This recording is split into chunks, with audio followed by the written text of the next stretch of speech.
Hello po sa inyo mga kababayan. Good morning po sa inyong lahat. Good afternoon, good evening. Saan po kayo sa mundo? Ito po si Alvin at ako po ay nagla-live ngayon because I would like to although I already wrote things about it, it would be better addressed also like this, just casually. But before that, I would like to remind everyone, today po is a significant day. Well, at least for me, I can only speak for myself. Kasi nga po, together with all the volunteers, together with Aldo, together with everybody, of course, because this is a collective effort naman mga kababayan, there is a prepared program and everybody is welcome to join. And this program marks the ika-200 days ni former President Rodrigo Roa Duterte, which is continuously detained up until today, still until today, continuously detained inside the ICC detention facility. I hope mamaya po pumunta kayo from 1 to 5 sa ICC po mismo, and after that, after the prayer prayer gathering, we are going to proceed to the Duterte Street, and there we are going to gather as well, where we prepared some stuff for us to eat and stuff, parang pagsaluhan natin mga kababayan. So just to address the issue doon sa interim release or latest developments sa ICC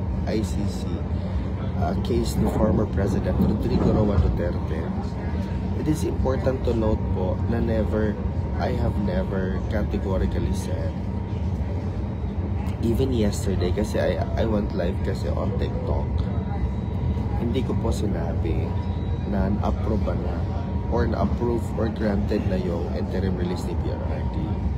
What I said is that very significant yung development sa ICC latest document, the notification sent by the defense team explicitly outlining the without objection ng government of the Republic of the Philippines doon sa interim release. Mga kababayan, alam niyo po, before po mag-grant ang interim release, meron po yung mga certain conditions na dapat i-met.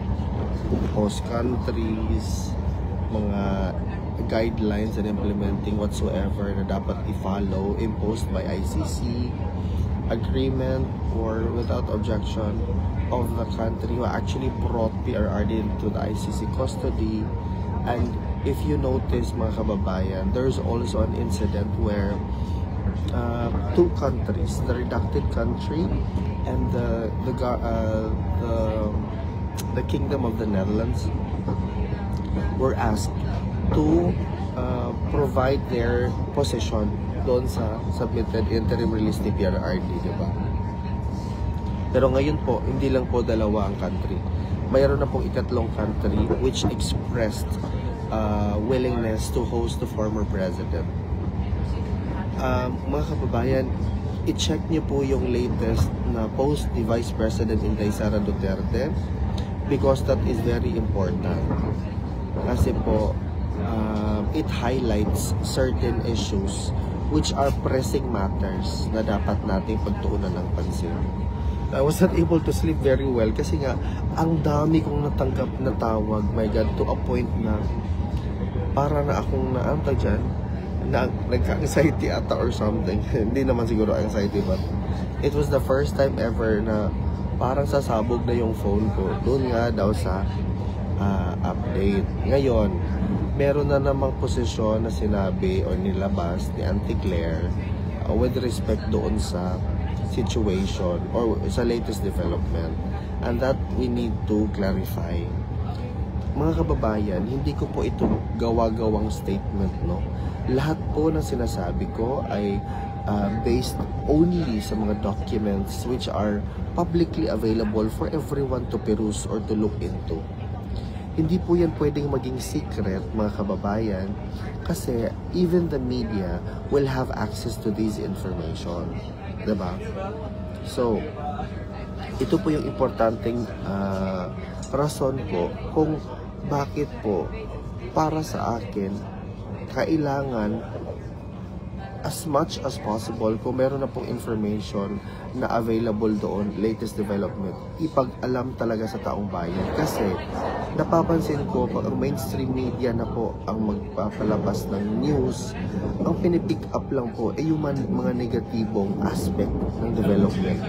Hindi talaga nagbibigay ng information na, alam mo yun, about KPRRD or what not, na yung masayahan naman tayo. They are gravitating towards na doon sa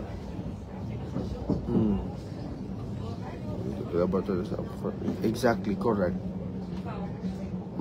Sabi yan ni, oo. Kaya nga, it's very alarming yung post din ni VP Inday, no? Kasi talaga, importante kasi talaga yan, guys, eh.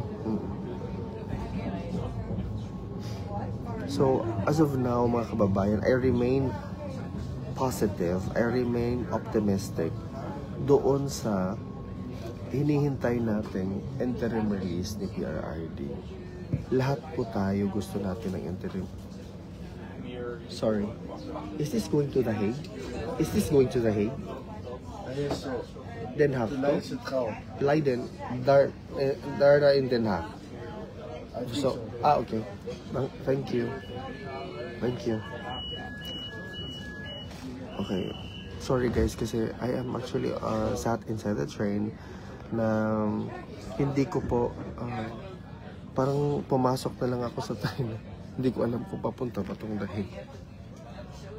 Kasi nga nabilas natuliro ata ako guys sa pinag-iisip ano ba tong word ba to?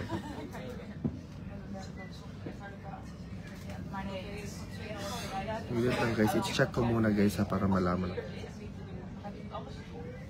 Okay. Diretso na pala, okay.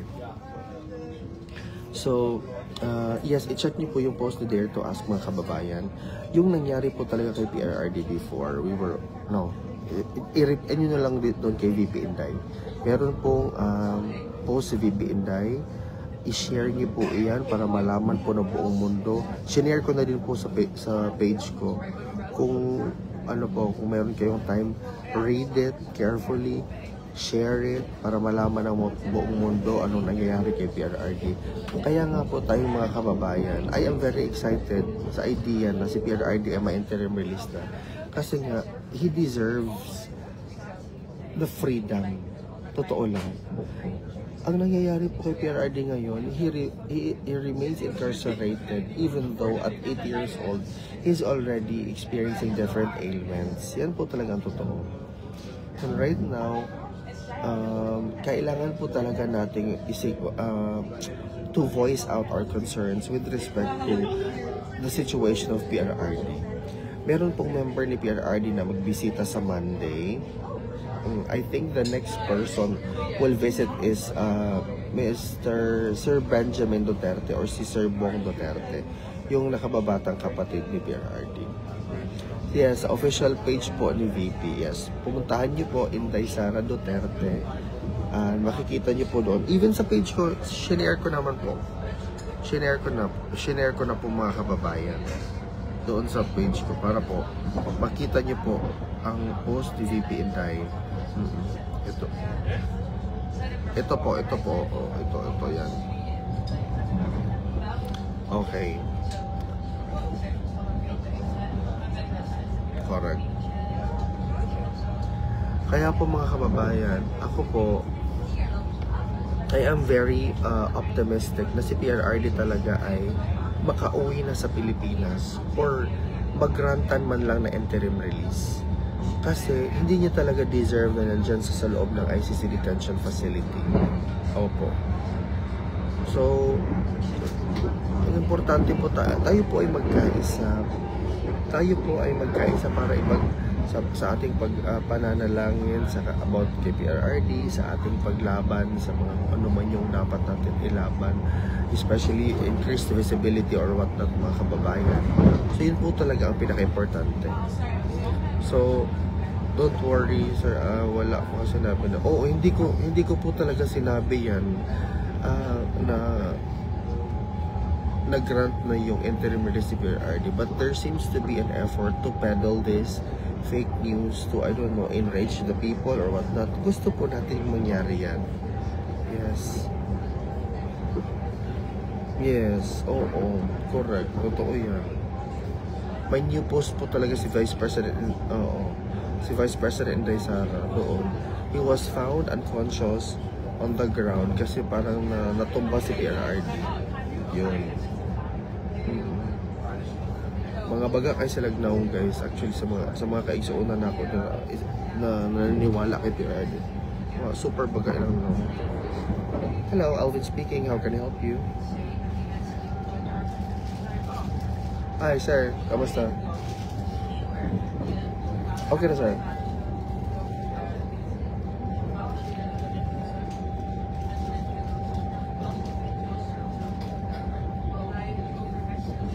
Ala sir, naanak ko sa sir, naanak ko sa train. Oh, sayang kay sir ba? Sorry kay sir ha. Parlagi sir, almost 11 pa ako maabot. Sayang, mas paspas na nagsakyan na no.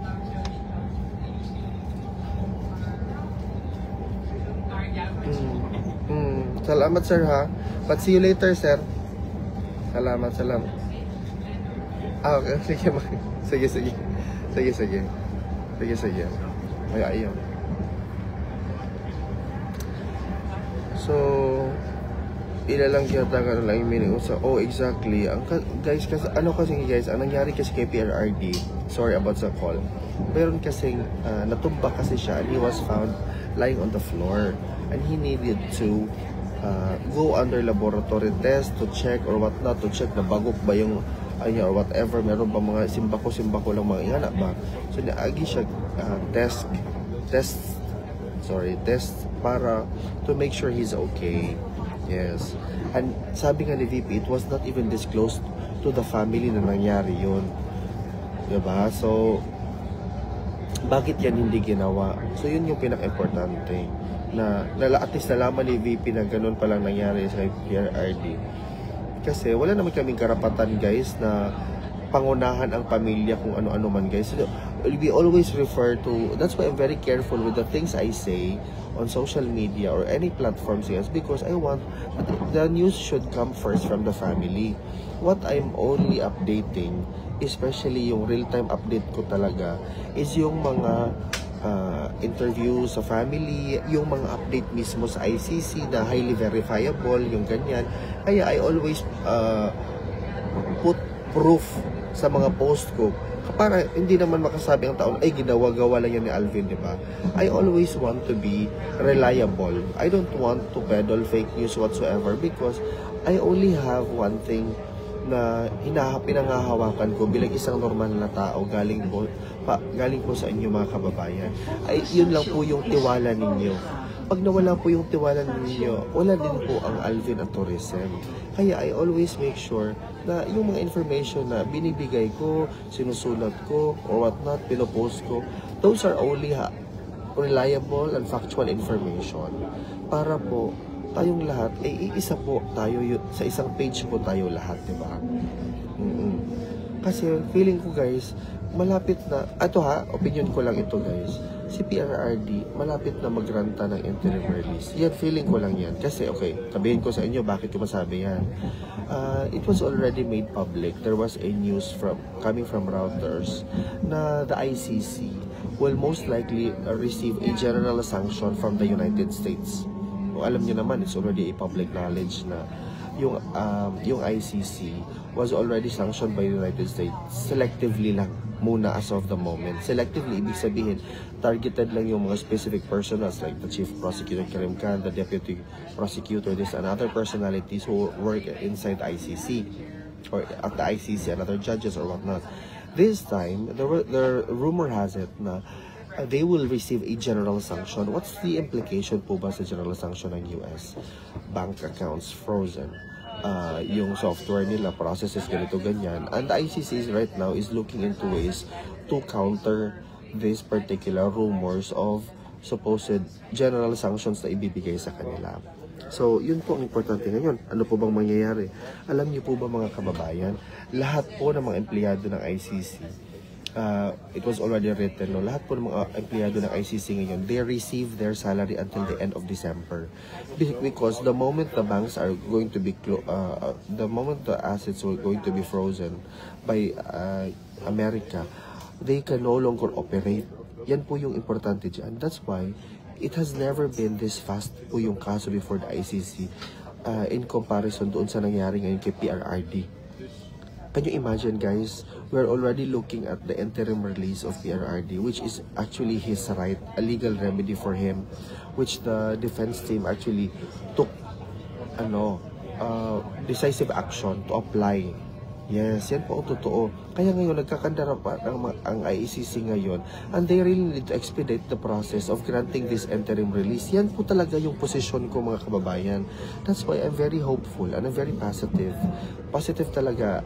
Optimistic ako na si PRRD ay mabigyan ng interim release. Kasi there is no other option but to grant him. And to say otherwise is removing him or taking away from him his right to liberty when you know he's just an accused. Absence of a decision of a competent court rather convicting him of the crimes charged against him, he remains innocent in all of this. The presumption of innocence remains and stays. Yun po ang pinaka-importante na dapat malaman natin mga kababayan na hindi po madali ang proseso dito sa ICC. Dito po is mabagal po talaga ang process ng ICC, and that has been already reiterated multiple times as a comment ng different organization, different individuals about sa ICC ang process niya. Totoo lang. Kung naglibog ko sa report mo, kung naglibog ka sa report ko, pumunta ka sa ICC website mismo and read it for yourself. Basahin niyo po yung report mismo kung ano po yung sinabi ko. This time, we have yet to know the status of PRRD kasi nga mga kababayan, the family are restricted to sharing too much information, and that's part of the strategy, I believe, of the defense team of PRRD, diba? So yun po ang pinaka-importante mga kababayan, na bigyan po natin siya ng konting pasensya ang proseso po. Totoo. Yes, totoo yan. Totoo po yung sinabi ni VP, to be honest. Totoo yan. Kaya ngayon nagkakandara pa na yung mga kalaban kasi alam nila na malapit na. Kaya nagkakandara pa na, naglalabi na siguro sila doon. Alam niyo ba mga kababayan?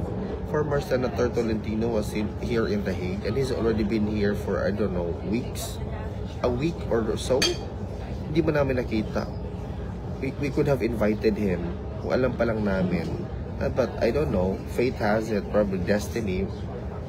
Nakita namin siya doon sa ICC, sa The Hague, Central Station, malapit. Nandoon talaga. Wala po akong pinapangunahang mga information na binibigay sa inyo mga kababayan. Lahat po ng mga pinagsasabi ko ay highly verifiable information po yan. Totoo yan.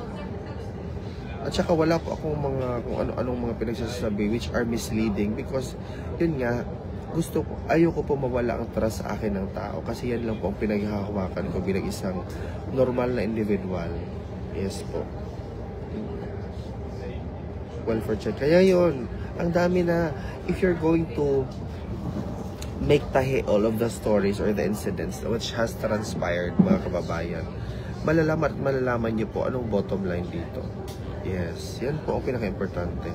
So, kaya tayo, si PRRD nga, he accepted his fate and he made sure that he's going to respect the judicial proceeding. Yun po din po dapat ang gawin natin. Okay?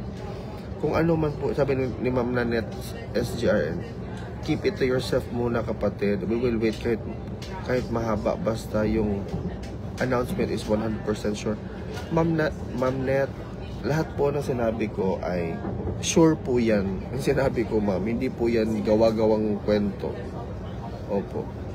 Huwag po magkalat kung hindi po sure, sana tahimik lang muna.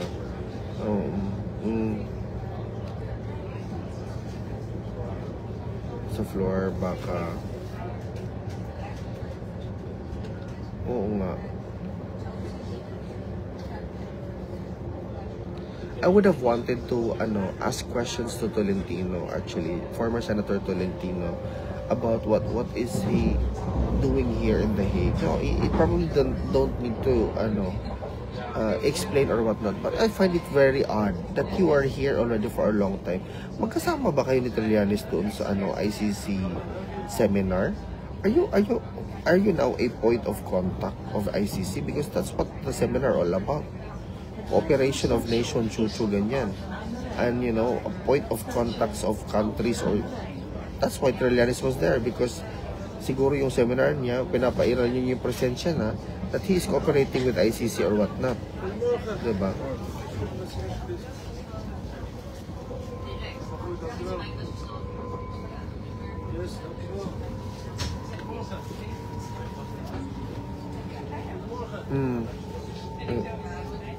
Correct.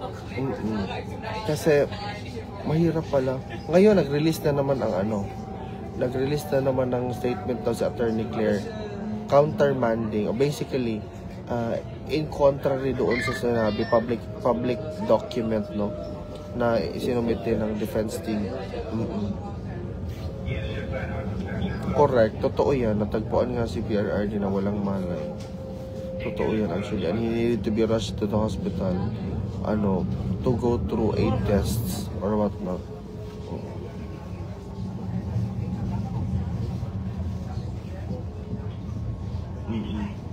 Yan po ang totoo, mga kababayan. Kasi parang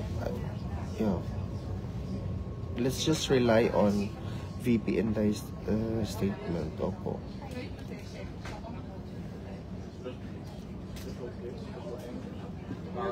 Morgen. Totoo lang. Goedemorgen. Hallo, goedemorgen. Hoi. Goedemorgen. Je hebt wel goede muziek op staan, hè? Nee, dat is goed. Niet dat we voor niks je wakker maken. Kantong nagpapaka. Isog naman ang sinabi. Palawan ko rin exactly.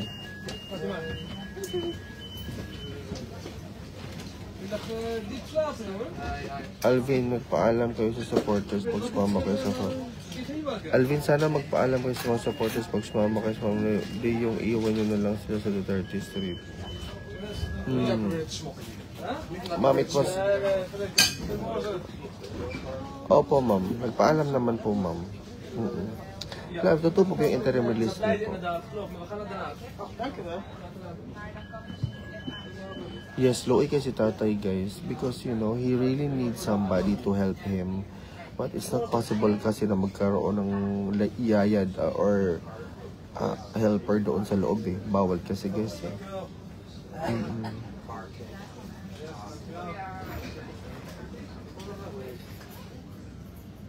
Patulan sana na ako niya pero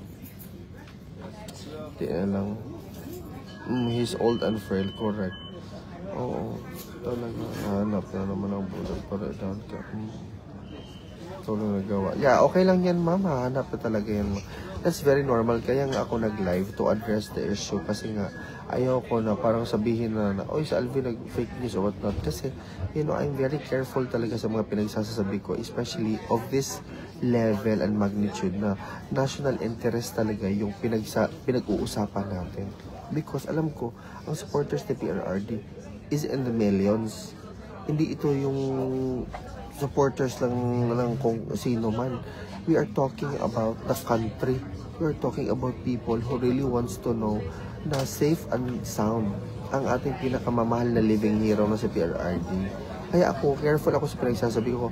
That's why when it seems that there's an attribution towards me, implicating me, na nag-fake news or whatnot, I really need to make sure that I clarify the situation para po walang problema. Ganyan po yung ko talaga. Yan po talaga yung nasa mindset ko. kayong lahat at Tatay Digong. Ano po kayong lahat? Okay naman ako ma'am, okay naman ako ma'am so far. Walang tulog but okay naman. Lumalaban pa rin. Oo. Papunta na po ako sa The Hague ma'am kasi kailangan meron po kasing event na kailangan kong that I need to be there, yung tinatawag naming Free Duterte Now event. Opo. Actually, because today nga is the 200 days. Correct. Sabi ni Girlie, Elizabeth family, they had accountability. Exactly. That's why VP Inday Sara is posting that because gi-chop-chop kasi ang live video. Actually, gi-chop-chop. Tapos gi-make it appear na I said na pauli na si PRRD, interim release, grant, ganyan. So, gi-chop-chop ang video ba sa live. So, but it's okay, it is what it is, but I hope that these people will take down these videos which are not really helping.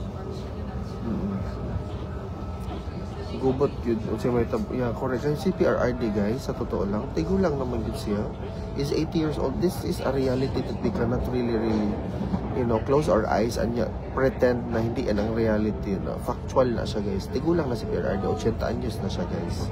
So ano po ba ang dapat natin gawin? Ipagdasal talaga siya. Opo. Huwag na po nating patulan yung mga how true po yung nakita ng conscious. Totoo. That's very true. Totoo yan. Correct. Totoo po yan na nakita siyang unconscious on the ground. That's why he was rushed to the hospital for necessary laboratory test talaga. Kasi of course we don't know. Baka nabagdak ang ulo ni tatay or ganyan. So, mas okay sir mag-live ka sa YouTube or sa Facebook para ma-review ka sa TikTok siya na chap-chap. Oo nga napansin ko actually. So mas maganda dito pala sa YouTube, Facebook or sa YouTube. Kasi kung dito para sa TikTok guys, sina-chap-chap pala yung video. Thank you Jillian. I appreciate all of you mga kababayan talaga, I swear. Appreciate ko kayong lahat kasi alam ko naman na katulad ko, kayo din na naghihintay sa positive development or positive news about kay PRRD. Ako din. Actually, ako din. Talaga. Kung alam nyo lang. Kaya ako, importante sa akin yung pagmamahal at support ako ay tangible. Para tayong lahat ay naiintindihan natin anong nangyayari kay PRRD. Okay lang ma'am. I hope the immediate interim release just like that he found a consistent caregiver to monitor. Correct. Oo. Nahiro siguro sa magpakatatag. No, because PRRD naglakad kasi siya. Tapos natumba siya. Hindi niya na-balance sa yun. Unconscious siya. Loy kay PRRD go. I hope the government of Bongbong Marcos, the government of the Republic of the Philippines, will find it within their hearts, the humanity, if there's still humanity sa puso nila. Ano lang yun, tinan mo, si Attorney Claire Castro, immediately stated these statements ng mga talagang sobrang kababuyan. Correct. Sana next week magkaroon na po ng desisyon. Yes, ang court. Yes. So, actually mga kababayan, yun lang po muna yung aking isasabi sa inyo or meron pa ba kayong mga katanungan na pwede nating sagutin ngayon? Kasi yun man yung punto kung yung invitation for everybody to join the event later, 1 to 5. For the 200 days ni PRRD na inside the ICC detention facility. Ano po yung ninyo? Meron pa po ba kayong mga katanungan na pwede nating sagutin? Clarificatory questions, what not, burning questions? Analisa, hindi pa po nakauli si PRRD but hopefully soon enough. Sooner than we think. Opo, ano po yung nyo? Approval pag interim release. Opo. Tatay, it's my honor po that I'm able to do this GEF. I really appreciate all of you mga kababayan. Wala pong account si Kitty sa Facebook guys. Ang Facebook account po ni Kitty I think it's only for her family or whatnot, really close friends. Mostly she has Instagram. She uses Instagram. Kung makalatag na ito po talaga problem po siya. Correct po. Kayo na nga ang problema. God is good all the time. Yeah, let's pray. Let's continue to pray for PRRD mga kababayan. And then later po magla-live din po ako ulit doon sa ika-200 days ni PRRD event namin sa ICC, and then pupunta kami sa Duterte Street. Yes po.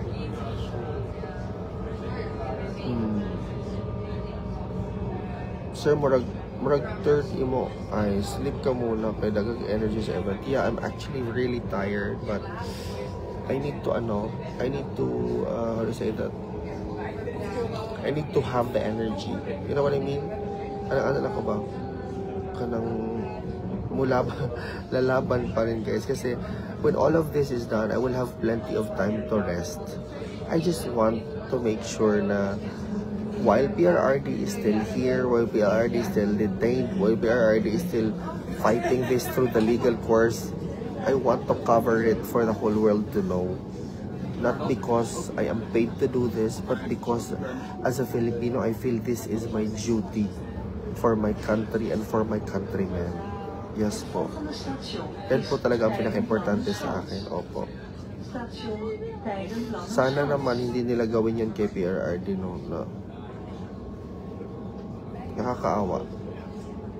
Nakakaawa talaga si PRRD. Ako naaawa ko sa kanya. At 80 years old, ganyan yung experience niya. It's very, it's not giving.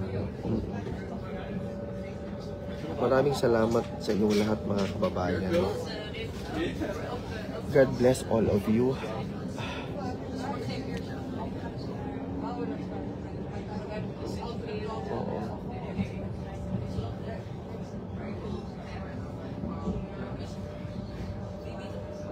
Maraming salamat po sa inyong lahat. See you all later.